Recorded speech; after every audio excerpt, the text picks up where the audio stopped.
And when the market is trading right here, if you're honest and you're looking at this in retrospect, you've got to understand that you would have been thinking the sky was falling and that this thing was going to continue to push lower. And you can see that that is at least initially confirmed by the histogram. And this the calculation isn't quite right here, but you can see the histogram is pushing lower. Okay? Well, now, as the market starts to move back up and come back down, the question is, all right, well, is the market going to do this again, where it just pops up and pushes lower for another round to the downside? So as the market is moving down, we have an opportunity to check against the histogram. Is the histogram posting a lower strength? Meaning, is the pound really weak against other currency pairs?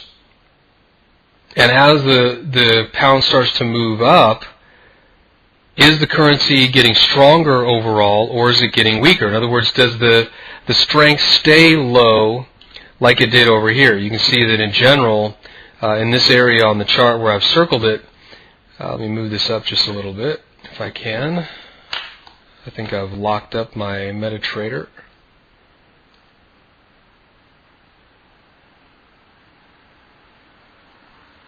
Yeah, I have.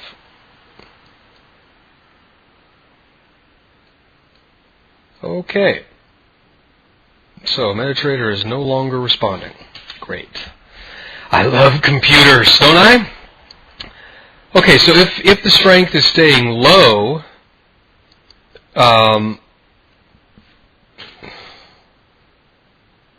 hopefully you can imagine with me.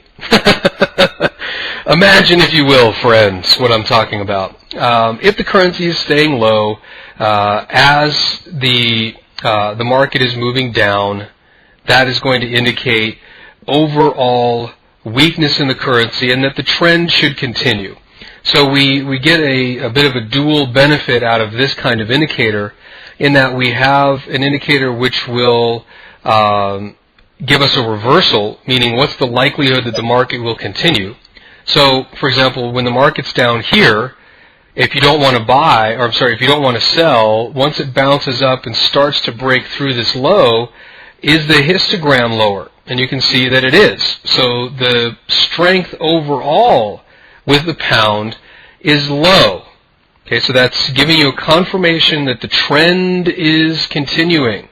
If the US dollar British pound is weak and the histogram is pushing down, that's indicating to you that overall the pound is weak, which means they're selling pounds, which means that it's likely to break through this low. Okay? We can also use it as an extreme reading, where if we as an overbought, oversold kind of indicator. In other words, if we see the market is down here at an extreme, and we see that the histogram has moved to an extreme, again, that gives us an opportunity to enter in on a 3-bar reversal. We can look to the left, ask ourselves, is the market in a support area? Do we see any kind of Fibonacci retracements? So it acts as a very nice confirming indicator.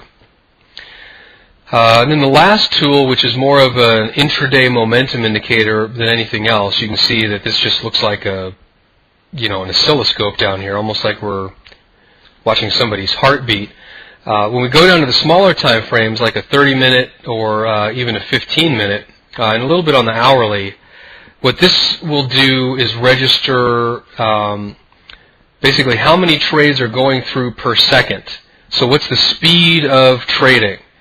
Because remember, as the market breaks through a low, or it starts to pick up off of a low, or it starts to move down off of a high, you're going to want to see that this volume starts to drop down. Well, why do we want to see that? Well, think about it. If the market's trading down and we're anticipating a reversal, we don't want to see that that the trades are speeding up. We want to see that the trades are starting to slow down. because that's how the market is going to be able to turn itself around.